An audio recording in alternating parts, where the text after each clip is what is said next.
মা বোনেরা মাসিক অবস্থায় ভুলেও এই 5টি খাবার খাবেন না।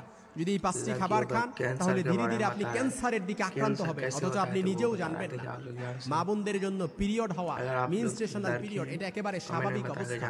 আর এটা হচ্ছে যালিকা হুকমুল্লাহ ইয়াহকুমু বাইনাকুম, আর এটাই হচ্ছে আল্লাহ তাআলার বিধান। আল্লাহ তাআলা আমাদের জন্য এটা ফয়সালা করে দিয়েছেন।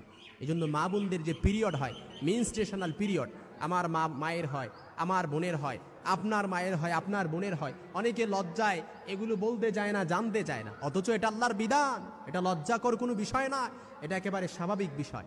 রাসূলের মাধ্যমে আল্লাহ তাআলা বললেন, ওয়ায়াসআলুনাকা আনিল মাহিদি কুল হুয়া আযা।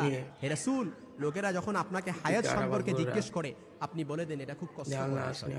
এইজন্য যে মা বোনরা হায়েজ অবস্থায় মেনস্ট্রুয়েশনাল পিরিয়ড হয় না, বুঝতে হবে ওই মা বোন অসুস্থ। ওই মা বোনকে সুস্থ করার জন্য হসপিটালে দৌড়াদৌড়ি করা হয়, অথচ যার হায়েজ হয় তার এটা হচ্ছে একটা সুস্থতার লক্ষণ। এই জন্য যে মা বোনদের, যে ছোট ছোট বোন আছে যারা নতুনভাবে মাসিক হয়, যাদের বড় বোন থাকলে আপনি আপনার ছোট বোনকে বলেন এই বিষয়গুলো খেয়াল করার জন্য, এই বিষয়গুলো বুঝান।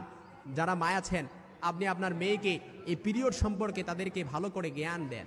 এই জন্য যখন কোনো মা বোনদের মাসিক অবস্থায় যখন শুরু হয়ে যাবে, প্রত্যেক মাসে চন্দ্র মাসে যখন মাসিক শুরু হয়ে যায় তাদের, তখন এই 5টি খাবার ভুলেও খাওয়া যাবে না, যেটা মেডিকেল সায়েন্স প্রুভ করেছে, প্রমাণ করেছে। এর 1 নাম্বার হচ্ছে দুধ, চিজ বা দই। এই খাবারটা ভুল করেও খাওয়া যাবে না। দুধ, চিজ বা দই, এটা যদি আপনি খান তাহলে এটার মধ্যে এরকম কোনো অ্যাসিড রয়েছে, হরমোন রয়েছে, যেটা আপনাকে মারাত্মক লেভেলের আপনার উপরে প্রভাব ফেলতে পারে এবং ধীরে ধীরে আপনাকে ক্যান্সারের দিকে ধাবিত করতে পারে। Medical science. 2 নাম্বার যে খাবারটি মাসিক অবস্থায় আমার মা বোনরা খেতে পারবে না সেটা হচ্ছে জাঙ্ক ফুড। জাঙ্ক ফুড এটা এমনিতেই শরীরের পক্ষে ভালো নয়, কিন্তু মাসিকের সময় যদি এই জাঙ্ক ফুড খাওয়া হয় এটা তো আরো বিপদ ডেকে আনবে।